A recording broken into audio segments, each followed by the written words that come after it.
State your name. David Hoover. You solemnly swear or affirm the testimony you're about to give will be the truth, the whole truth, and nothing but the truth. I do. Seeker.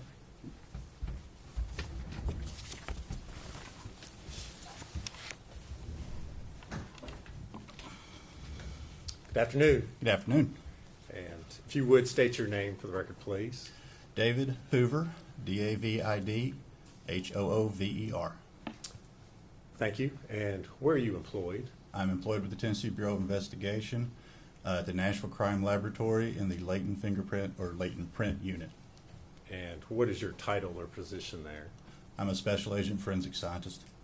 All right. And Agent Hoover, if you would, kind of give the jury a brief overview of what your duties are there within the Latent print division. My duties typically include processing evidence for fingerprints, any developed fingerprints or any developed prints that I find on the evidence I photograph or in some way capture them, then compare them and make identifications to individuals if that's possible. Also enter stuff into the APHIS database, search through the database for individuals as well. I also write my reports and testify in courts of law. You mentioned the APHIS database. Could you explain what that is? The APHIS database is essentially a database of fingerprint cards that we have on file at the TBI, and then we're able to search unknown fingerprints against that database to see if we can find an individual who may have left that print. And how long have you been doing this there at the TBI?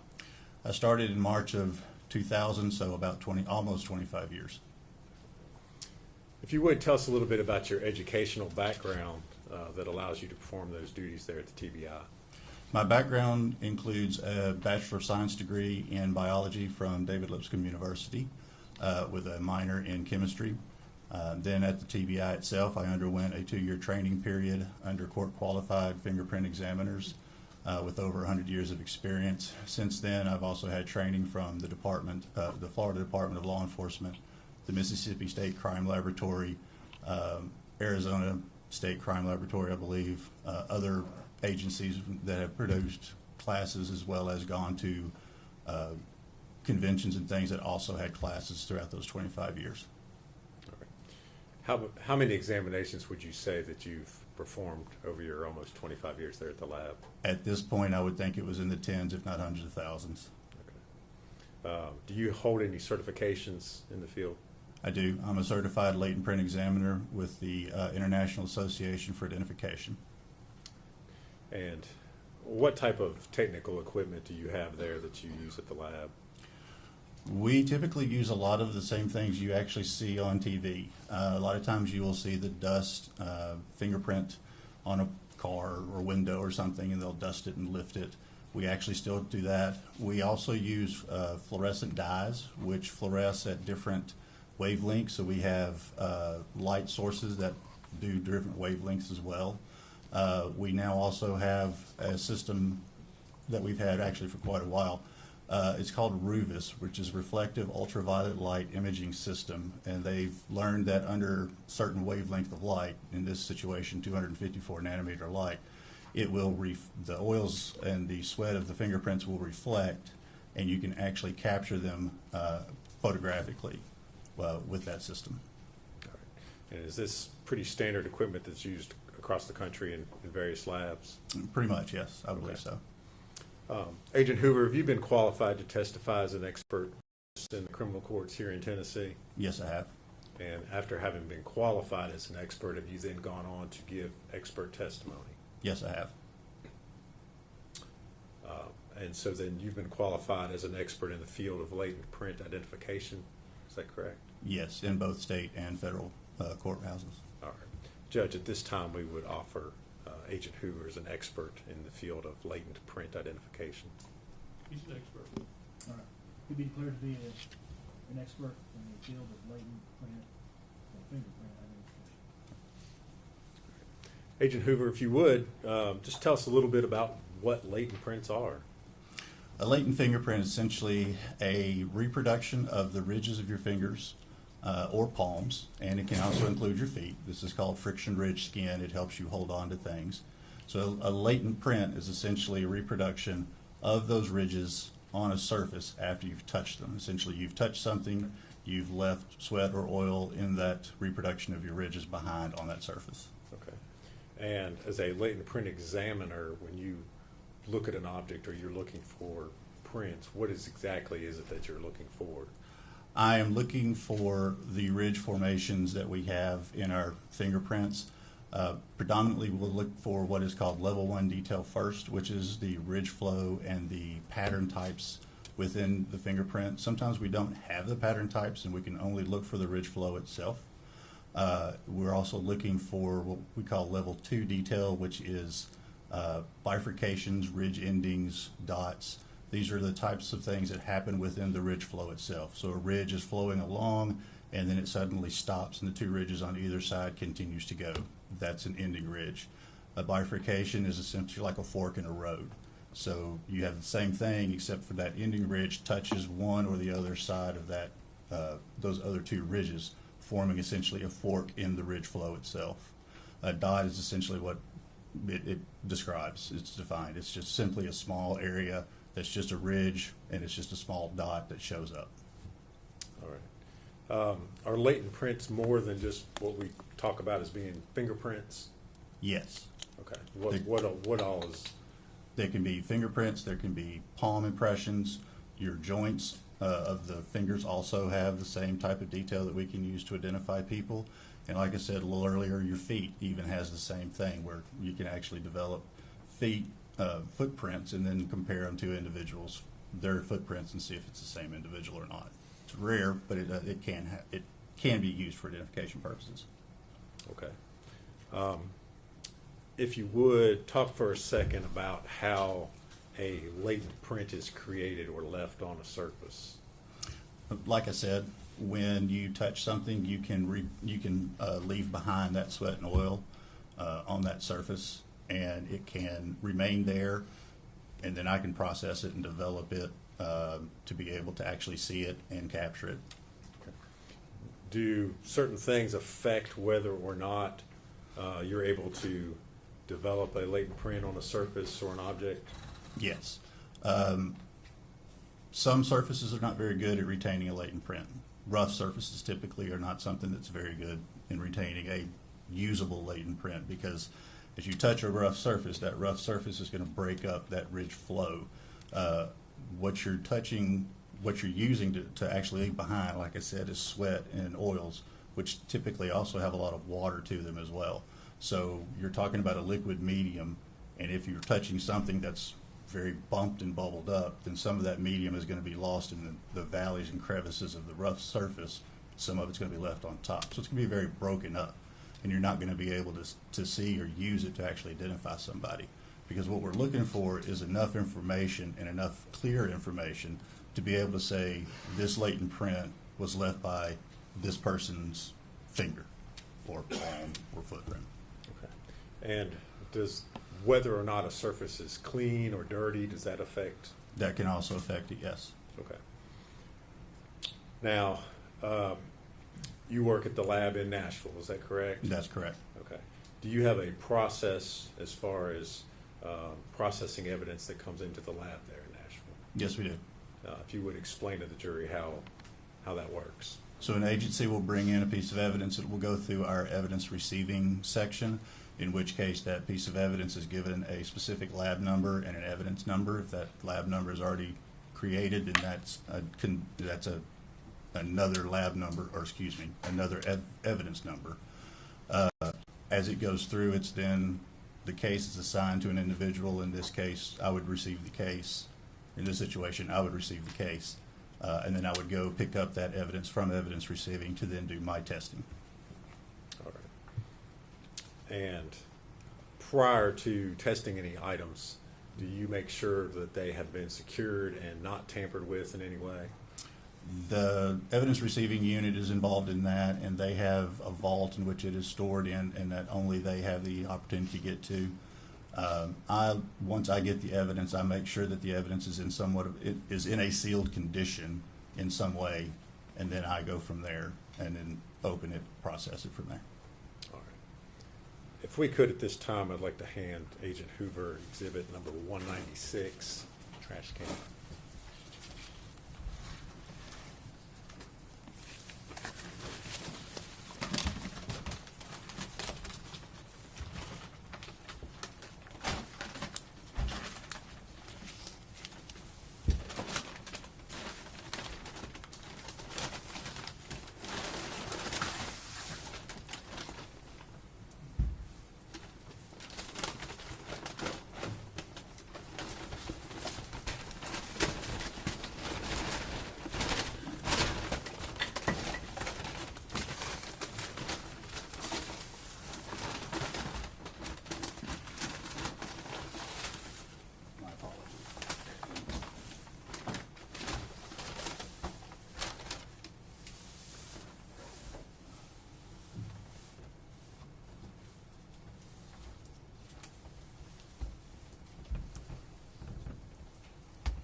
So this is the trash can that I received. It has our laboratory number. It has our exhibit number as well as my initials. This is the sticker that was on the side of the trash can. It also contains the exhibit number and my initials. And these are pieces of the rim of the trash can that I removed to be able to process better. Okay. So at the time that you received the trash can there at the lab, the pieces that you just held up, they were actually It was a full- attached. Yes, it was a full trash trash can with those pieces of the rim attached to it. Okay. You removed them. They were not broken or anything like that. Is that No, correct? they were not. And you mentioned you held up a sticker. Is that like a sticker that would come from the manufacturer? Yes, That was on there. yes, it was on the side of the trash can. It's a Sterilite sticker, manufacturer of the trash can. Okay. And you removed that as well? I did. Okay. All right, Agent Hoover, did you attempt to develop any latent prints off of that particular item, the trash can? I did. And if you would kind of walk us through what your approach to analyzing that piece of evidence was. May I refer to my notes, Your Honor? Is that all right? Yes.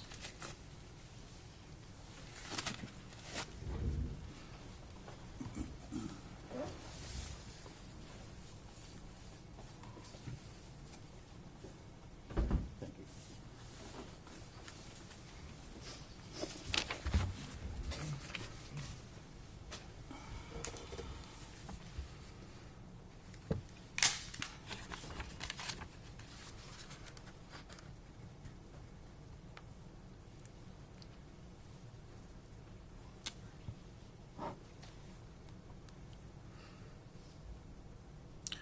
On that trash can, I did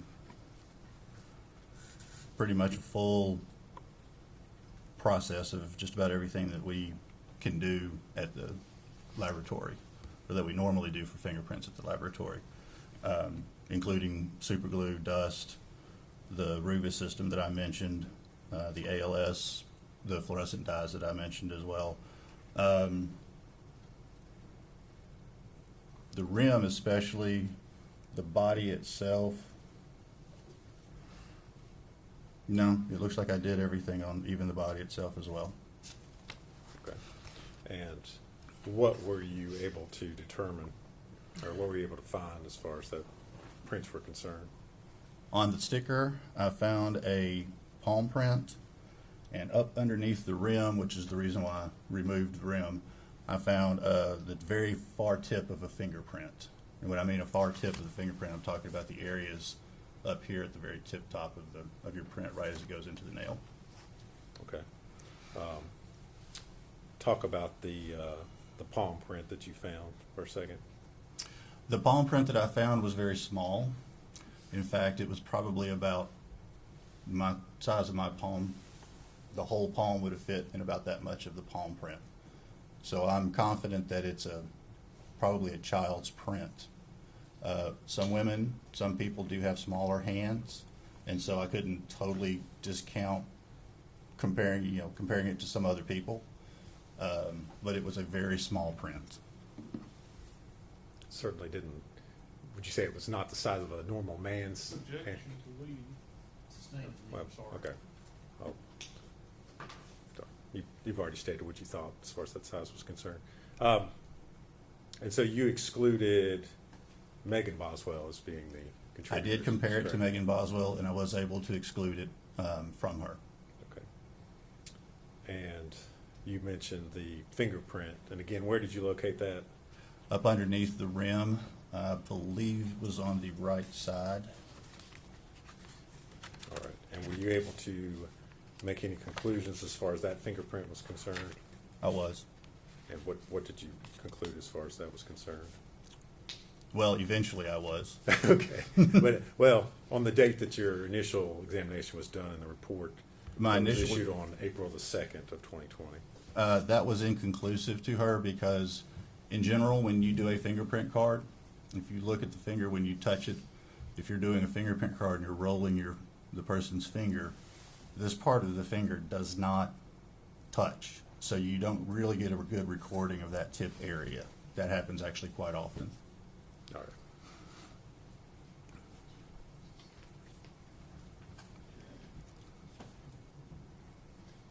Agent Hoover, I'm going to hand you a document and ask you if you recognize that.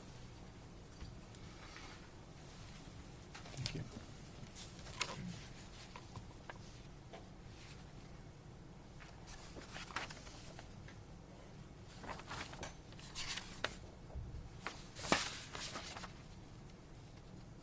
Yes, I do. And what is that? It appears to be a copy of my report from April 2nd of 2020. And is that a true and accurate copy of your report?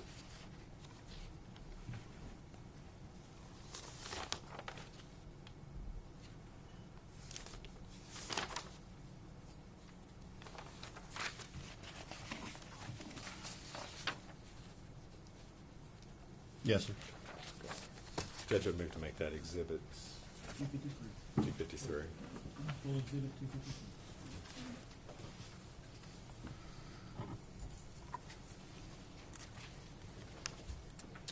Agent Hoover, you mentioned that you did not have good rolled prints of Megan Boswell. Is that correct?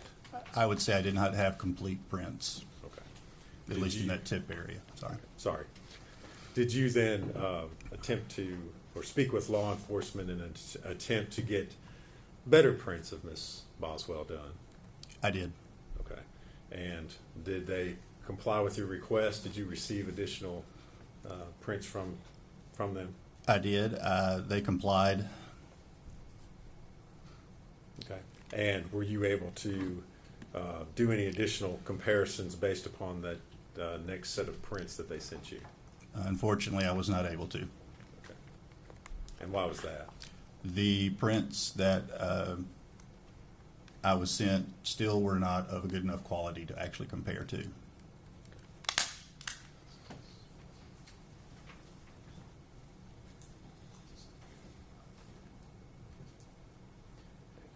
And did you, Agent Hoover, did you prepare a finding in that regards? In the I official did. report? I'm going to hand you a document and ask you if you recognize that.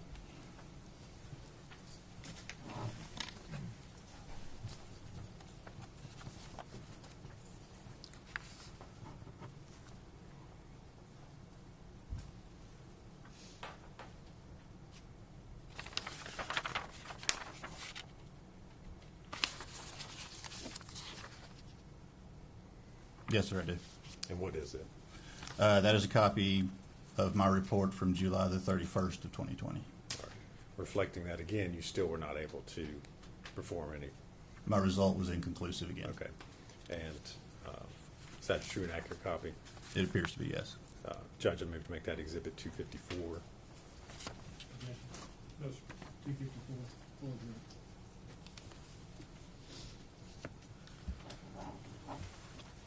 And so, Agent Hoover, did you then again speak with law enforcement? Yes, it did. And what was the nature of your conversation at that point? That I still needed better prints, especially those around the tip area. All right. And did they try yet again to get you a good copy of prints from Miss Boswell? Yes, they did. All right. Did they use a different technique this time? Slightly different. Okay. If you would tell the jury what type of technique they used. They tried to use what is called hinge lifters. These are a product that some forensic warehouses produce, and it essentially is a small plastic, can be a square, can be a rectangle piece with tape over it, so that what happens is when you lift the tape, you're able to then lift it or put the tape over the print and then lift it, and it has its own backing already. And they attempted to do that and use, again, the same type of material to try to lift that print, or to try to lift that area of her finger, and send it to me. All right. And any success this time on being able to do a comparison? Unfortunately, no. Okay. And did you, again, prepare a report to reflect that you were unsuccessful? I did.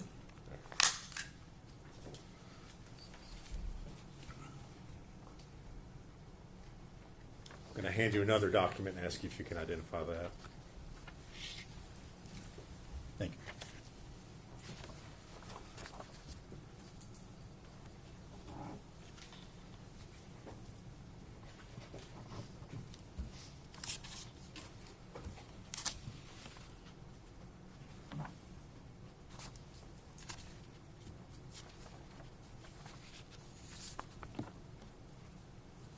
Yes, I do. And what is it? It is a copy of a report from February the 8th of 2021. And is that the report that reflects your latest attempt to make some sort of identification? Yes, it does. Is Or that it a is. true and accurate copy? It appears to be. Judge, I'd move to make that exhibit number 255. Object, full exhibit.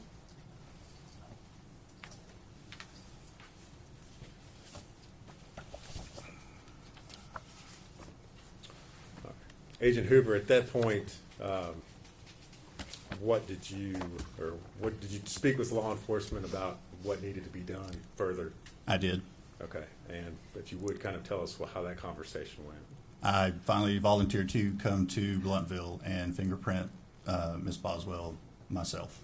And did you in fact do that? I did. All right.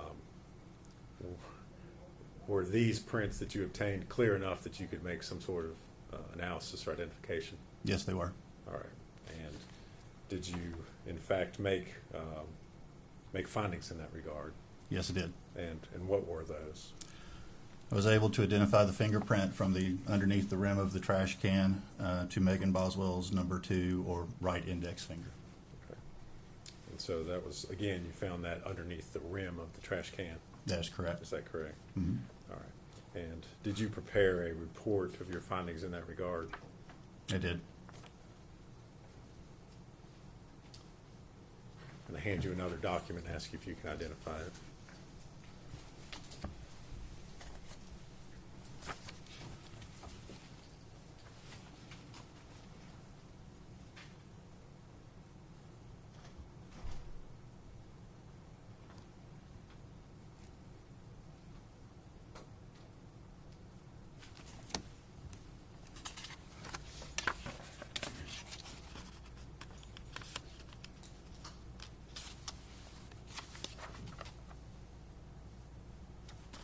Yes, I do. And what is it? It appears to be a copy of my report dated July the 8th of 2021.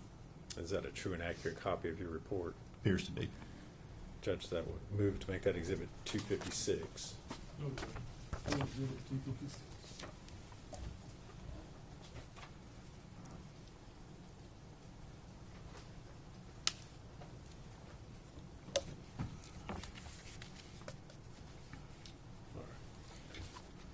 Agent Hoover, I'm going to ask that you be handed exhibits 201 and 203. Put everything back to that bag. Yes, you can.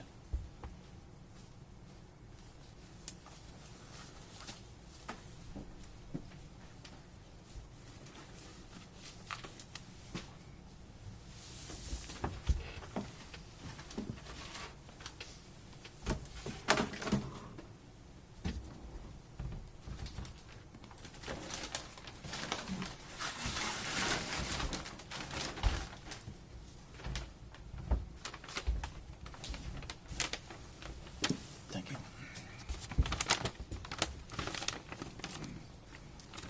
Do you recognize those items?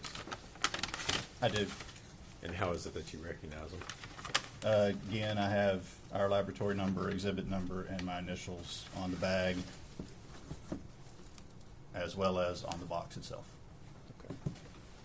And these items, were they the foil sheeting that you were requested to develop latent prints from?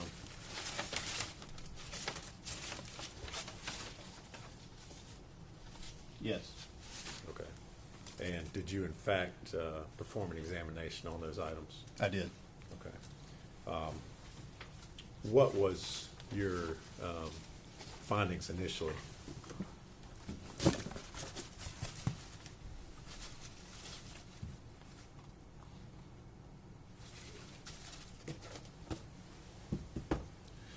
my initial findings Yes.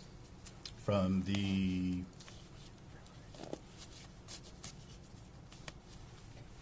May the 10th, Yes, 21 sir. report, Yes, sir. that I did not find any fingerprints of identifiable value on the foil. Talk about the challenges of trying to develop prints off of that foil. That foil was very wrinkled, for one thing, which is also very detrimental to fingerprint reproduction. The ridges of the wrinkling will break up the fingerprint. Secondly, there was either trash or decomposition that was all over much of the foil. All of that would also affect the ability for the fingerprints to remain or to develop on the foil itself. All right. And did you prepare a report of your initial findings I in did. regards to foil? I'm going to hand you a document and ask if you can identify it.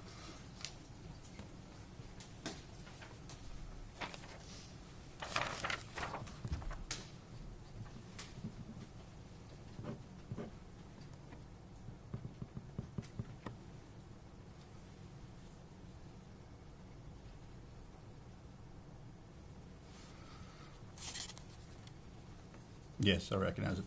And what is it? It appears to be a copy of my report dated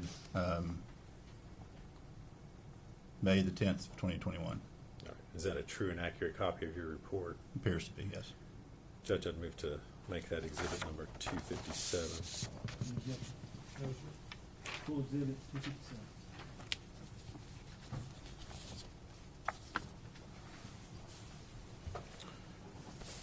Agent Hoover, in regards to the foil, were you later contacted by scientists within the lab about performing additional testing on the foil?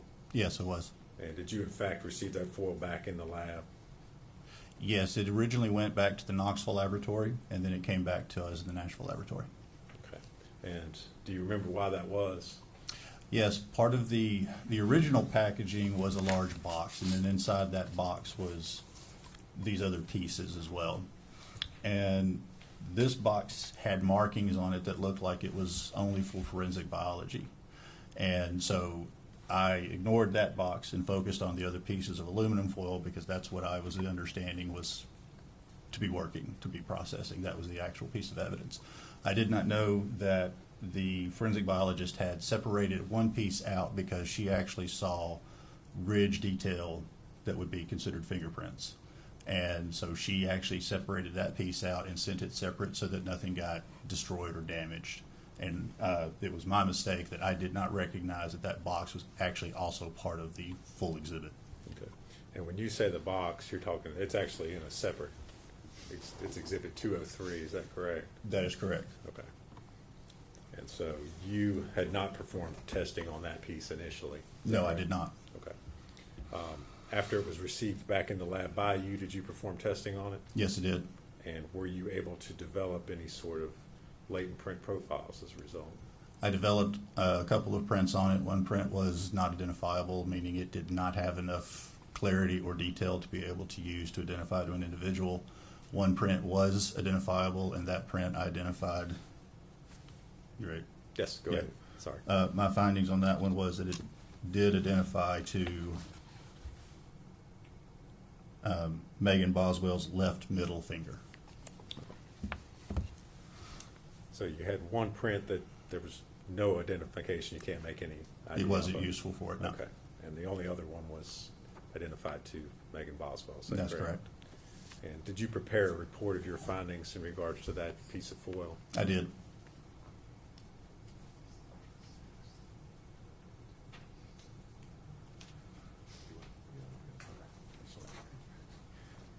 Agent Hoover, I'm going to hand you a report or document and ask you if you can identify that.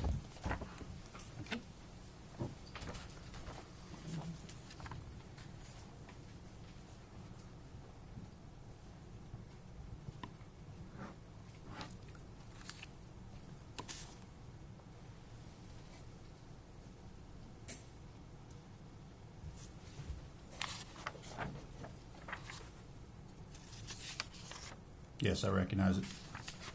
And what is it? It's another copy of my report from May the 6th, 2022.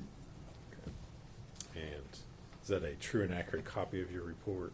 Yes, it appears to be. All right. Judge, we would move to make that exhibit number 258. Full exhibit 258.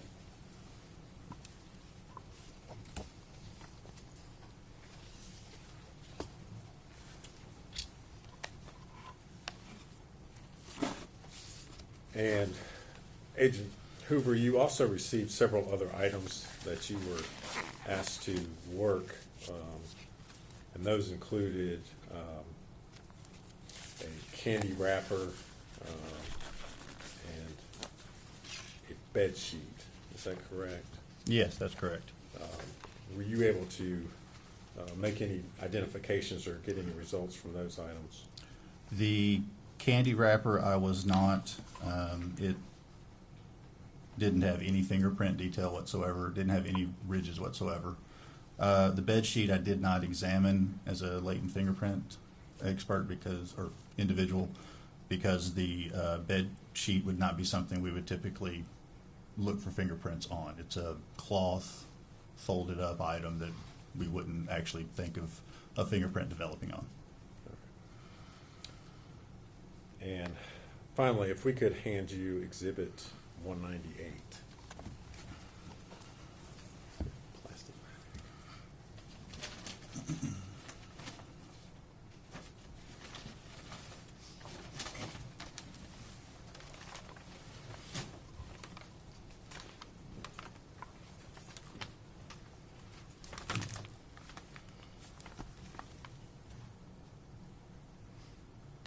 You recognize that item? I do. And how is it that you recognize it? Again, this one happens to be a sticker, but we have our laboratory number as well as the exhibit number and my initials. And that item is a black, if you could remove it, is that a black plastic bag?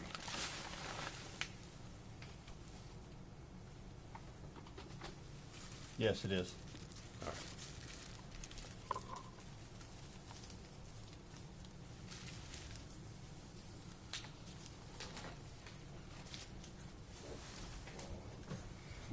And did you perform print analysis on the bag?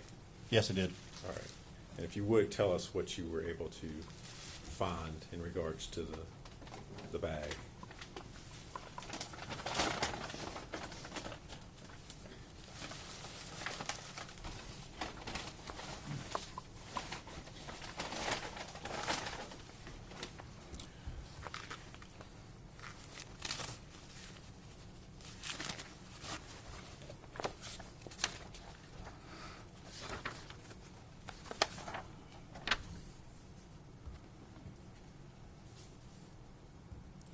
On 17A, I originally developed 2 identifiable latent fingerprints and 1 identifiable impression. And what I mean by an impression is I can't determine if it's a finger, a palm, a joint. I don't know its specific orientation or its specific where it specifically came from, whether it was one of those types of anatomical positions. Okay. And did you make any determinations as far as comparison was concerned on the 2 identifiable latent fingerprints? Yes, it did. Okay. And what were you able to, what were your findings in that regard?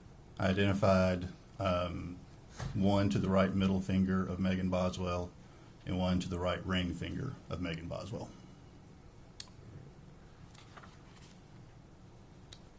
And what about the latent impression? At that time, I reported that it was inconclusive with Megan Boswell. And did you prepare a report of your findings I did. on that date? I'm going to hand you another document, Agent Hoover, and ask if you can identify that.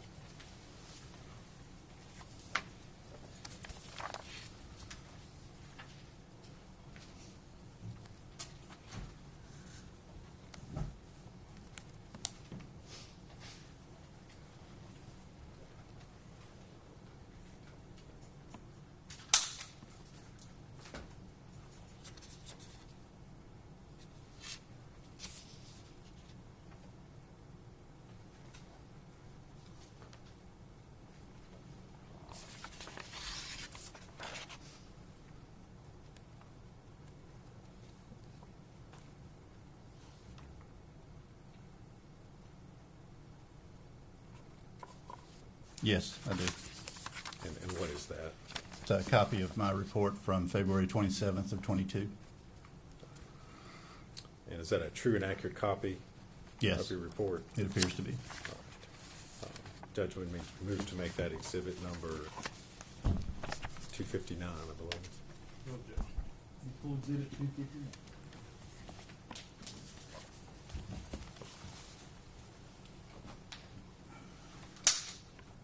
Agent Hoover, did you develop any other prints or any other, make any other findings in regards to evidence that was sent to you on in this particular case? The only other thing was that latent impression I eventually determined was insufficient quality for identification purposes due to its distortion, and some of the other detail and stuff was not as clear as I originally thought. Okay. And that was from the black Plastic bag. trash bag. Is that correct? That's Okay. correct. And did you make a report of that particular finding as well? I did. Okay. And was that on your report issued on May the 6th of 2022? That's correct.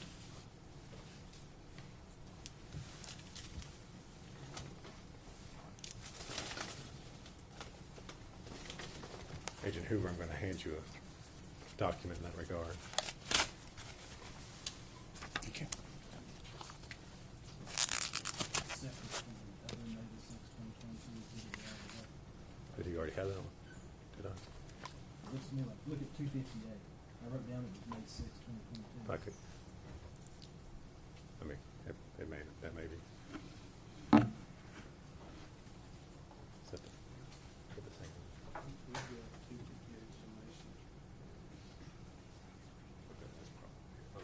That may be the same one, Judge. Which, does he have the one I just handed him? I do. That's,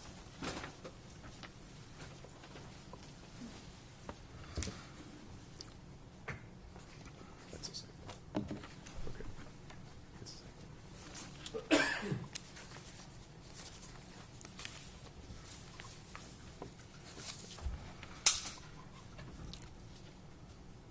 Agent Hoover, of all the exhibits that you tested in this particular case, were there any prints that you could have possibly identified, any other prints that you were able to develop? The only one remaining is the small palm print from the trash can sticker. That you believe is from a child, is that right? That's what he said.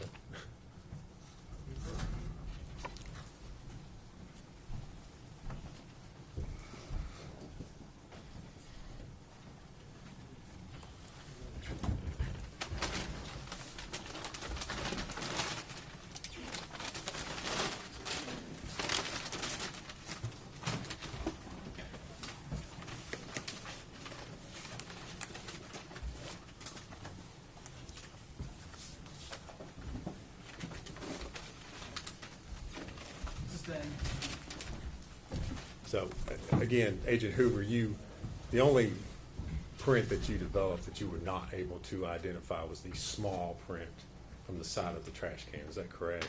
On the sticker, correct. And based on your training and experience, did you have an opinion as to whether that was from an adult or a child? My opinion would be that it would be from a child. However, I can't discount a small individual.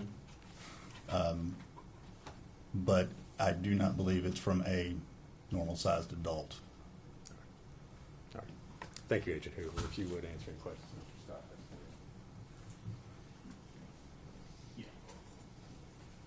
Ladies and gentlemen, we'll take about a 15-minute break. Everyone stand, please. During the break, please do not.